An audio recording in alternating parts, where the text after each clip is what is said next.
দেখো বন্ধুরা, তোমাদেরকে আজকে নতুন একটা রেসিপি করে দেখাবো। এটা হচ্ছে শাপলা ফুল।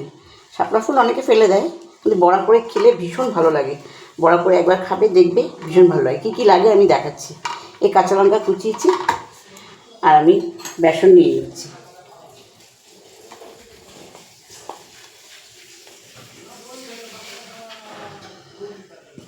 আর একটু লবণ নিয়ে নিচ্ছি স্বাদ মতো।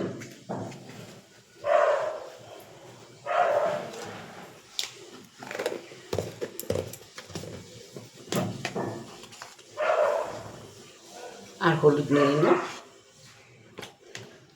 ব্যাস, এটাকে আমি এটাকে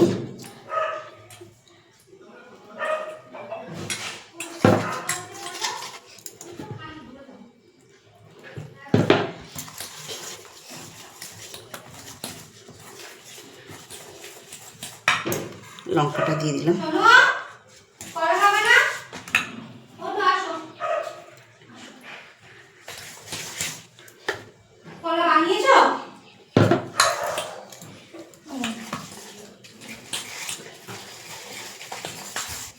দেখতে পাচ্ছ, গুলিয়ে এনেছি ভালো করে।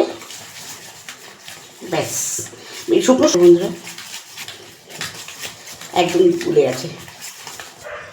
টাইট যেন মনে হয় যেন ফুললি ভাজবো, ফুলের মতন হবে।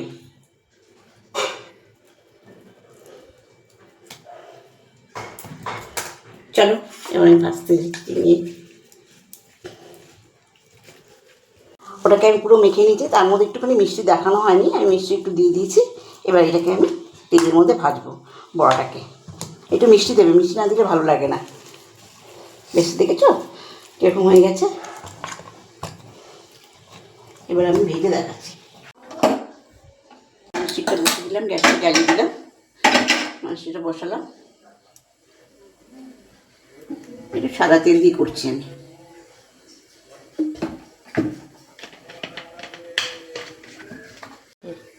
এই চ্যাপটা চ্যাপটা করে ছাড়তে হবে, গোল গোল করে না, চ্যাপটা চ্যাপটা করে ছাড়বে, তাহলে ভাজাটা ভালো হয়।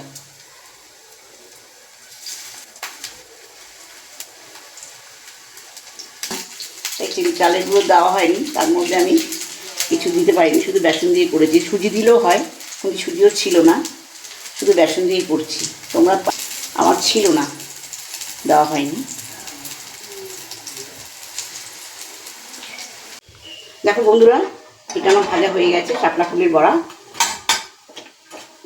দুদিকেই ভালো করে ভাজা হয়ে গেছে, সুন্দর করে কড়া কড়া করে ভেজেছি।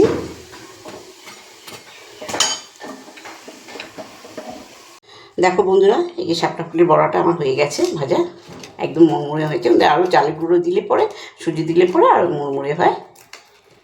দেখো খুব সুন্দর লাগে খেতে, ভাত দিয়ে, গরম ভাত ডাল দিয়ে খাবে ভীষণ ভালো লাগবে। একদিন করে দেখবে বন্ধুরা।